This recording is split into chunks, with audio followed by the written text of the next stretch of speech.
You definitely don't want to fill the plant all the way up with the saucer. I mean, and some plants again are more water tough than others. Now, plants like the ficuses really won't want quite that much. So the best thing you could do for a plant like a fiddly fig or ficus tree is really just to flood it that first time and really try to give it a heavy drink and maybe leave a tiny bit in the reservoir. Not all plants are going to want to be sitting in water.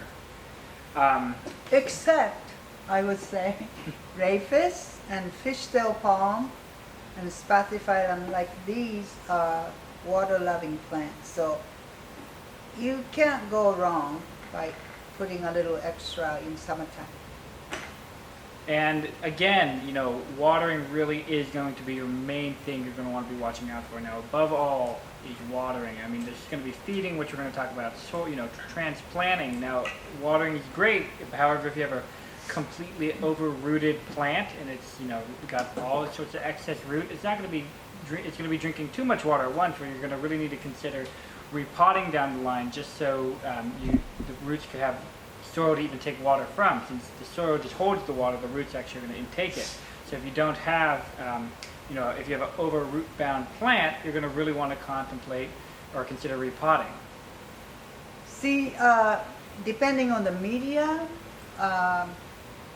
some dry up faster than others. Like if they are in a lava rock, like Hawaiian plants, they are porous, so there isn't much soil to keep the moisture longer. So make sure you water more often. And then when I ask people, how much did you water? Oh, I water good. And I say, how much? A cup or two? Well, some of the larger plants need gallons of water a week.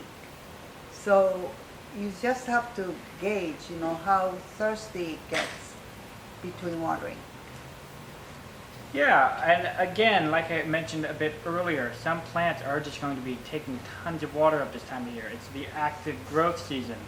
Like a great example is, the fiddly figs. Now those can be water finicky, throughout the winter months. They're not growing as much. When plants are growing and shooting out their leaves, they're going to be needing that much more water. And I just want to reiterate that fact. Like, I know our Monstera or our Rhaphidophora in this corner over here, we were watering about once, every week and a half. Now it's getting watered twice a week. So you really are going to be wanting to watch out for, signs of, a good thing to check out for, especially with watering, is if your plant's leaves are drying up a lot, if you're losing a lot of leaves at the base of the plant.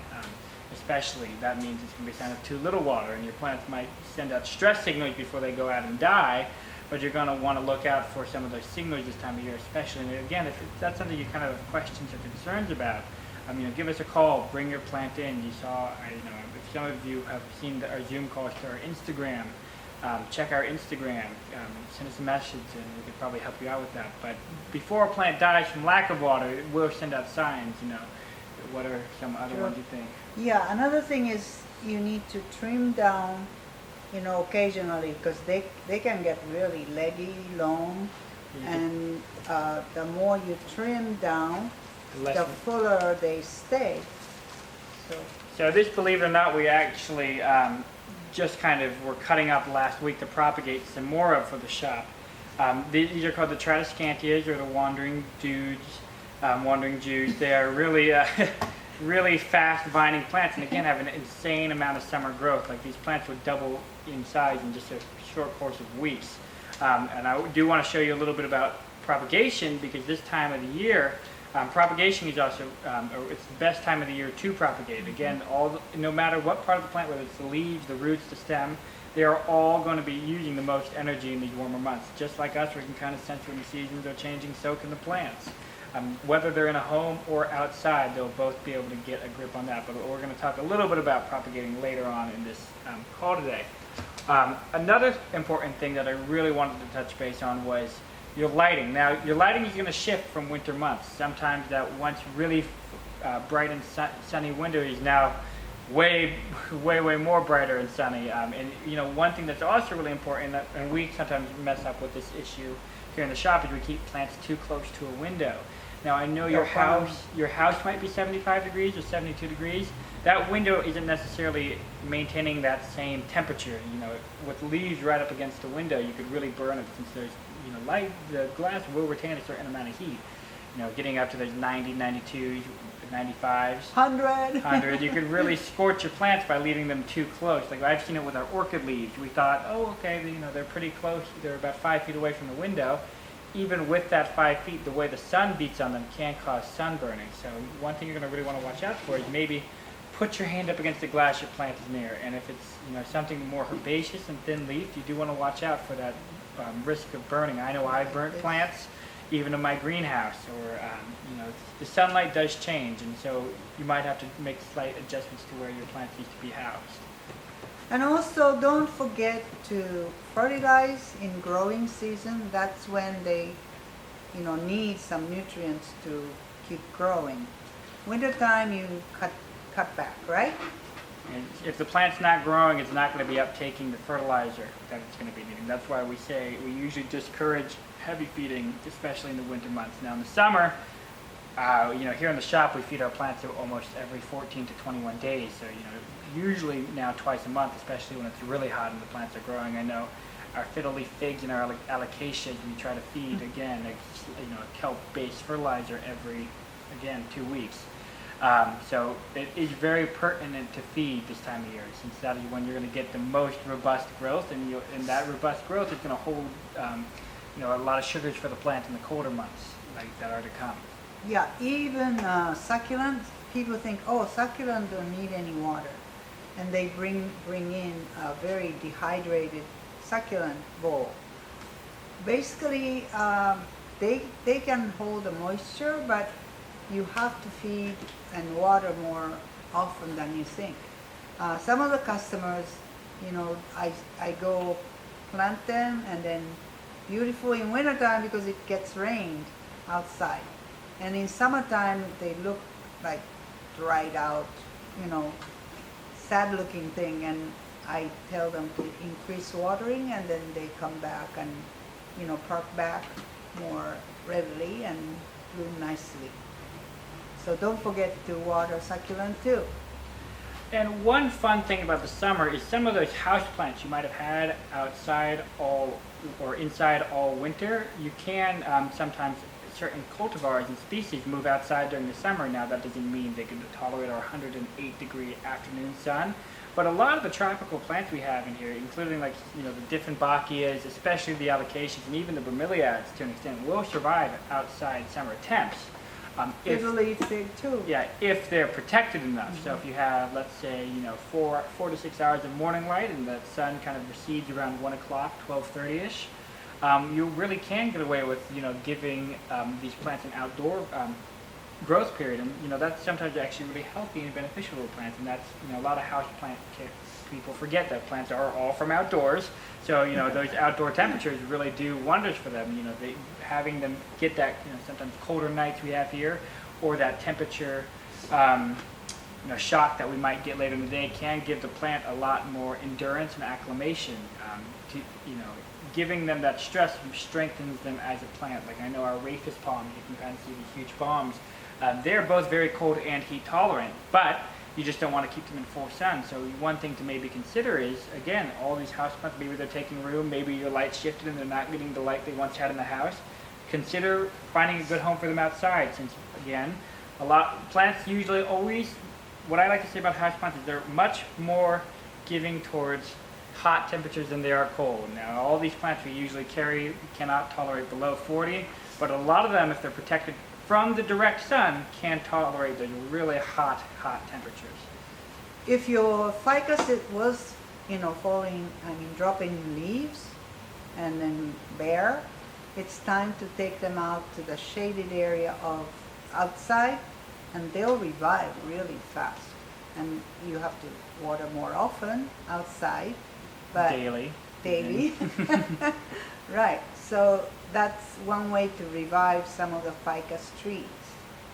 Yeah, and it's funny, again, I've been mentioning the fiddle leaf fig a lot today, but those are one of our, you know, most prolific summer growers. We've actually had 2 that came back from, I don't know, someone's house looking really sad and dejected, and we move them outside in our tent, and we'll keep them even in our Kifumi's greenhouse. They won't grow the way they do outside. They will seriously, double in size. I mean, I've seen just off some of the fiddles we've had growing outside or inside with the feeding regimen we now give them, grow 4 leaves, 3 leaves in like a couple weeks, which is really uncommon for kind of a house plant.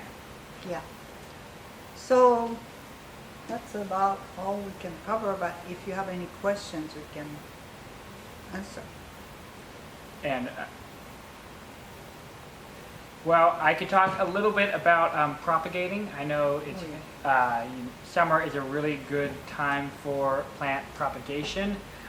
You can see we have a little jar here now. Water propagation is going to be one of your easiest things you can do. The golden pothos is a really, really common plant, but it's pretty simple. Again, it's the best month of the year for them to get growing. All you do is take a little cutting, stick it in some water. If you have rooting gel, even better. But these plants, water propagation is a really effective way during the summer months. In the winter, again, your plants aren't growing as much, they're not trying to root as much. They're really much less likely to root than they would in the summer when they're shooting out all sorts of active growth. Just like the leaves, the roots will grow actively as well. Another method of propagation is just, soil. A lot of plants will take well to soil, especially the Tradescantias. So, I want to show you a little bit just about pruning. You can see this plant's getting a little leggy and sparse in the center. I would just try to kind of tone it down a little bit by, pruning off the top, trying to keep it from getting too leggy along the sides. You really want to look out for leaves that are close together, not sprawling the way these are. You can see there's a very lack of leaf. So I'd prune it down, and maybe off that node, which I've talked about before in some of our previous segments, you'll get a new growth. So just want to do a little bit of pruning from the top. You can see all the way around. So yeah, you just want to keep it from getting too leggy, and a lot of plants this time of year will. Including things like the Dracaenias. So, Dracaenias are a really popular tall house plant. If they're getting too leggy, you can hack them back now, and although they might look kind of scrubby and boring or a while, ugly, this is the time to do it, because you're going to get the new growth that you wouldn't get in the winter. And see, if you don't cut back, they get long and leggy, but they tend to break around the edge of the pot, and so it's brittle. So I think it's cutting back would keep the plant happier and fuller on top. So I know there's not too many viewers today, but if either of you have, or any of you have any questions, now is a good time to ask. Since this is a shorter segment and we don't have too much to talk about, so if you have any questions pertaining to anything, we might try to cut this a little early. So feel free to ask some questions. Mm-hmm.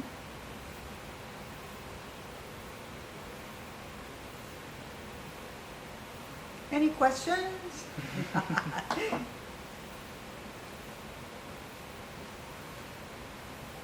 Okay, thank you very much for watching, and wait a minute, we should promote a little bit. Next month, July? There is a question. Oh, okay. The peace lily doesn't mind sitting in water, question mark? For a day or two, it doesn't mind. But I wouldn't keep it wet in water constantly.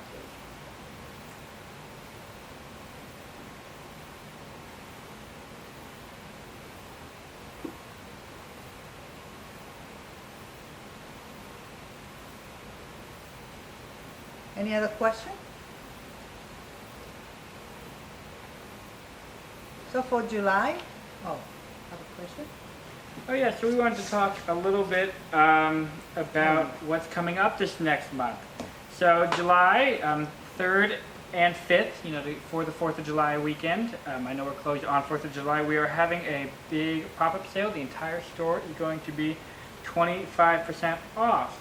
Now, also coming up this next month is we're going to have a raffle for some of our rarer plants we have in the store.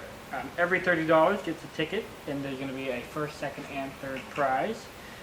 You're also going to have an option to do this raffle via online, tagging two friends, trying to show our Instagram to other people. We're also going to, our main sale of the month is going to be buy one, get one of your plants, your second plant, 40% off. So if you're trying to get some savings on similarly priced plants, you do buy one and get one nearly half off. So we're gonna have 10% off our containers and all of our art. So Kifumi is very famous for her moss art. So we're finally, for the very first time, offering savings on that moss art. We just got 36 moss wall order for one company, so we are excited and stressed at the same time.